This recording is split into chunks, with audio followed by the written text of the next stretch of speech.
네, 안녕하세요, 여러분. 오늘 우리가 함께 분석해볼 이 자료는 단순히 어느 옛날 작가의 일대기를 읊어보자는 게 아닙니다. 아주 참혹했던 식민지 시대, 그 폭력적인 시대의 갈라진 틈새를 가장 예민하게 기록했던 진짜 목격자죠.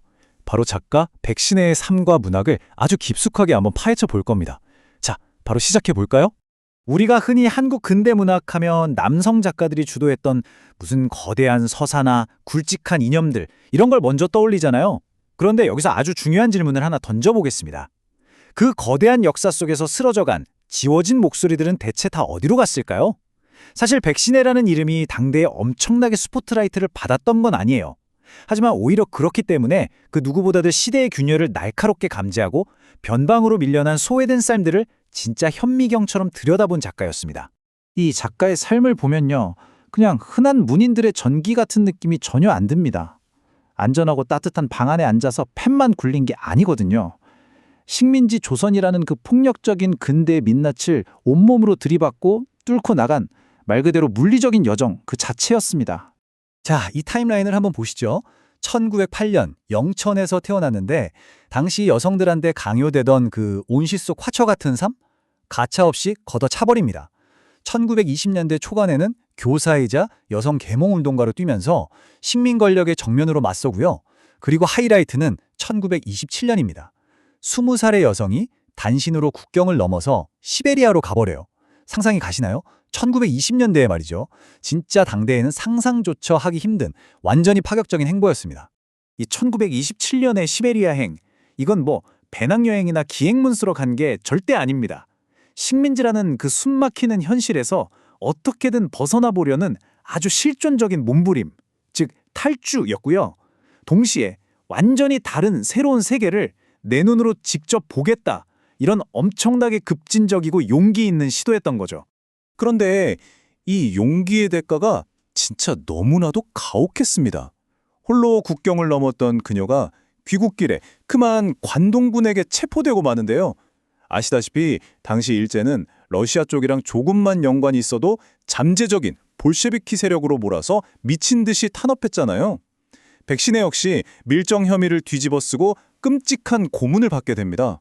국가의 폭력이 한 개인의 몸을 어떻게 철저히 망가뜨리는지 뼈저리게 보여주는 대목이죠. 하지만 참 역설적이게도요, 이 지옥 같은 경험이 그녀를 단순한 소설가가 아니라 시대의 상황을 기록하는 진짜 증언문학의 아이콘으로 만들어버립니다. 그러니까 여기서 우리가 주목해야 할 진짜 핵심은요, 고문 후유증으로 평생 안고 가야 했던 병마와 불임, 이게 그냥 한 불행한 여성의 안타까운 사연으로 소비될 게 아니라는 겁니다. 오히려 그 상처는 그녀의 문학을 탄생시키고 세상을 아주 날카롭게 해부하는 렌즈가 되었어요.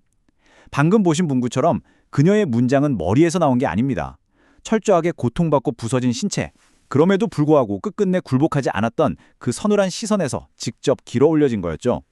그렇게 참혹한 고문을 겪고 난 후 1929년에 백신혜는 나의 어머니라는 작품으로 등단합니다. 그리고 바로 다음 해인 1930년에는 일본 니온 대학으로 유학을 훌쩍 떠나버려요. 이때 일본에서 프롤레타리아 문학 같은 당시의 최신 문학 사조들을 쫙 흡수하거든요. 그러면서 시야가 확 튀는 겁니다. 눈앞의 가난이나 고통을 그냥 슬프다 하는 개인의 감정선에서 끝내는 게 아니라 이게 다 거대한 사회 구조의 문제구나 하고 꿰뚫어보는 아주 날카로운 비판 의식을 장착하게 된 거죠. 이 부분에서 그 차이가 아주 극명하게 드러났는데요.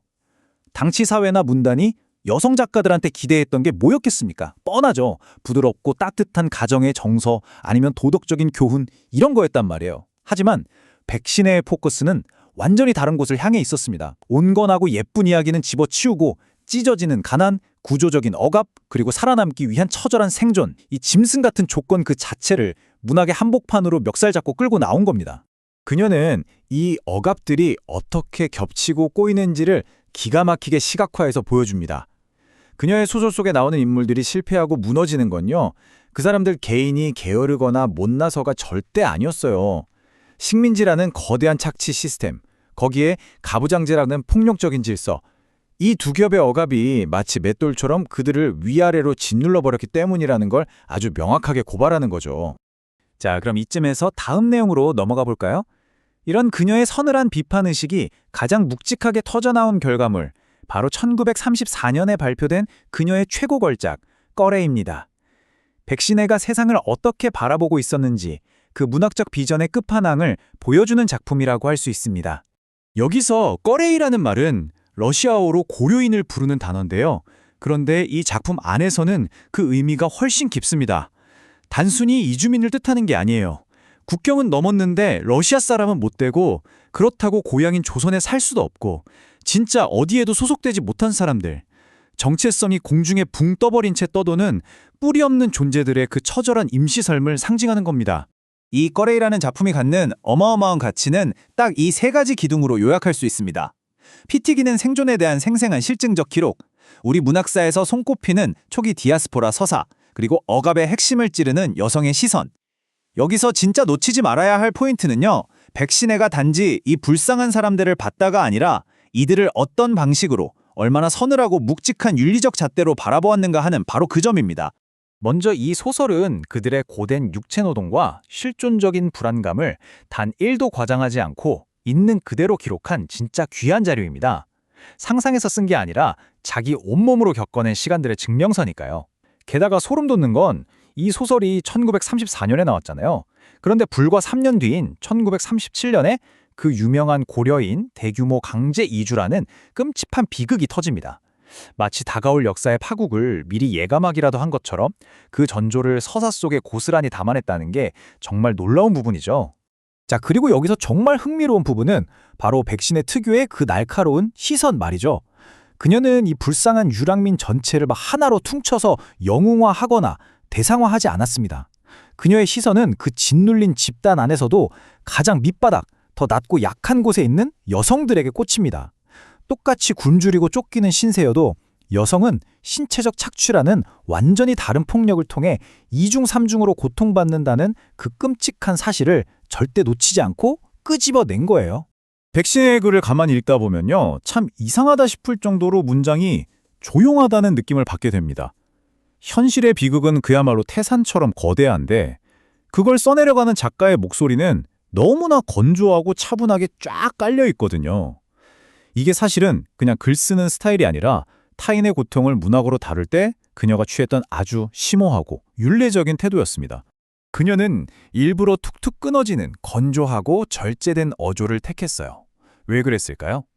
남의 트라우마를 막 극적으로 포장하고 눈물 짜내게 감정적으로 묘사하는 순간 그 진짜 생생한 고통이 독자들한테 그냥 아주 쉽고 가볍게 섭이되는 이야기거리로 전락해버린다는 걸 그녀는 누구보다 뼈저리게 알고 있었던 겁니다.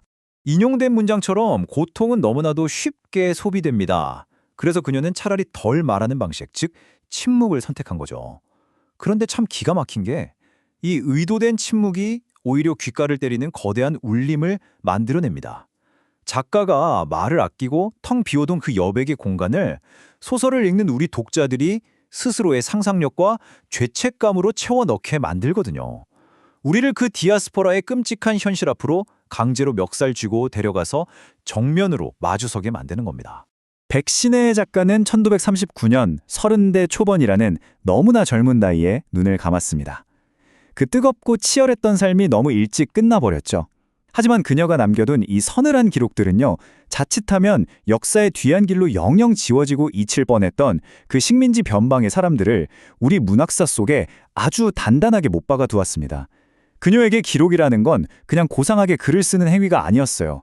그것은 사라지지 않으려는, 그리고 저항하려는 필사적인 의지이자 생존의 증명 그 자체였던 겁니다. 자, 오늘 백신혜 작가가 우리에게 남긴 궤적을 쫓아오면서 이제 우리는 스스로에게 이 묵직한 질문을 한번 던져봐야 합니다. 과연 우리는 지금 이 세상에 무엇을 보고 있으며 또 내일로 무엇을 남길 것인가? 백신혜가 그 끔찍한 고통 속에서도 끝내 거두지 않았던 그 서늘하고도 따뜻한 시선, 그것은 오늘날 수많은 역사적 비극들을 실시간으로 목격하며 살아가고 있는 우리 모두에게 여전히 너무나도 중요한 윤리적 과제로 남아 있습니다. 오늘 분석해본 이 자료가 여러분에게도 깊은 울림이 되었길 바라며 이 질문의 해답을 각자의 일상 속에서 꼭 한번 고민해 보셨으면 좋겠습니다. 오늘 설명은 여기까지입니다. 감사합니다.